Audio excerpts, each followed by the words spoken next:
जाना पंडित जी ला दिना धागा रे ए तो चला दबाव तनी रह हमरो पसीना छुटिए त खाए बना में रह बुआ तनी पंडित जी के देखा तनी कि ललन तिवारी बाहर पंडित जी अरे जजमान हाँ मान जी जजमान गोड़ लागता खुश रह भगवान के काम कर चली ना हमार लइका के दिन देखे के बा बड़ा परेशान चली तब तो हम चली हमार बड़ हवनी रहुआ हाँ आमदनी में कमी ना हुई आई बैठिए जा चौकी पे बैठ जे बढ़िया शुभ आम के चौकी है ठीक बा जे बैठे आ देखी इहे हमार लइका है ठीक ना ठीक आ तनी ऐसा नक्षत्र में हाँ रौरा दिन धरी कि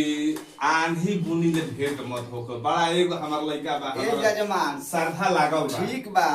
लेकिन हमार चारा जौन बानू हां काड़ा हो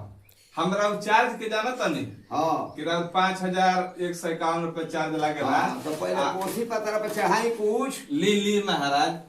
ली सब एगो 500 ले ली ठीक ना ठीक आ चार्ज तरह और हम दे हम हां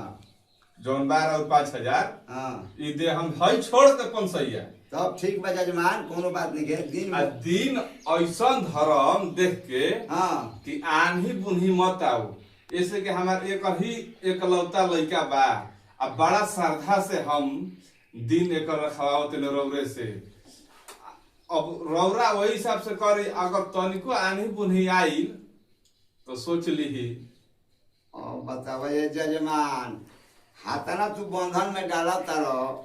और भविष्य काल के जानता कि कब का होई का ना दिन ऐसे बहुत बढ़िया मुहूर्त से हम धर सकतानी अब रौरा तो अंतर्यामी ज्ञानी हनी तो अब रौरा रख दे बाकी अब आनी बुनी के डबलवा कहतनी